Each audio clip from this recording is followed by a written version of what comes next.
Hi friends, welcome to Madhu ముచ్చట్లు. మీరు ఇప్పుడు చూస్తున్న కోట ప్రయాగ్రాజ్ కోట.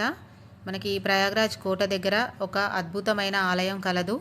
సుమారు ఈ ఆలయం 700 సంవత్సరాల నాటి పురాతన చరిత్రను కలిగి ఉంది. ప్రయాగ్రాజ్లోని బడే హనుమాన్ ఆలయం.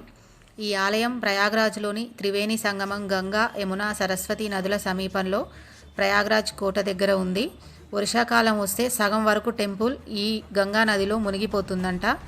ఈ హనుమాన్ విగ్రహం శయన భంగిమ రూపంలో పడుకున్నట్లుగా ఉంటుంది.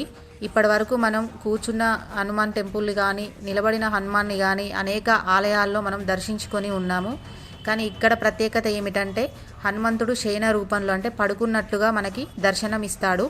పురాణాల ప్రకారం హనుమంతుడు లంక నుండి తిరిగి వస్తుండగా అలసిపోయి ఇక్కడ విశ్రాంతి తీసుకున్నాడని, అందుకే ఈ ప్రత్యేక రూపం ఏర్పడిందని భక్తులు నమ్ముతారు. ఇది ప్రయాగరాజ్ యాత్రలో చాలా ముఖ్యమైన ప్రదేశం.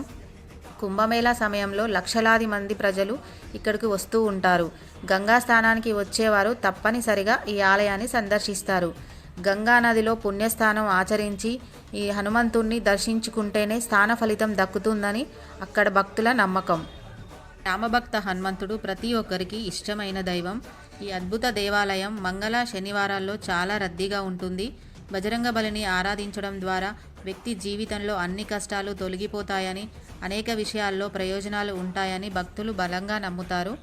మొదటి చూపులోనే బడే హనుమాన్ మందిర్ దాని నిర్మాణ విశిష్టతతో ఆకర్షిస్తుంది. ఆలయం చుట్టుపక్కల ప్రదేశం చూస్తూ ఉంటే మనసుకు ఎంతో ప్రశాంతంగాను, ఎంతో ధైర్యంగా అనిపిస్తుంది. ప్రయాగ్రాజ్ వెళ్తే మీరు కూడా తప్పకుండా బడే హనుమాన్ని మాత్రం దర్శించుకొని రండి. అస్సలు మిస్ అవ్వకండి. ఒక మంచి ఆలయాన్ని సందర్శించామనే భావన మీకు కలుగుతుంది. జై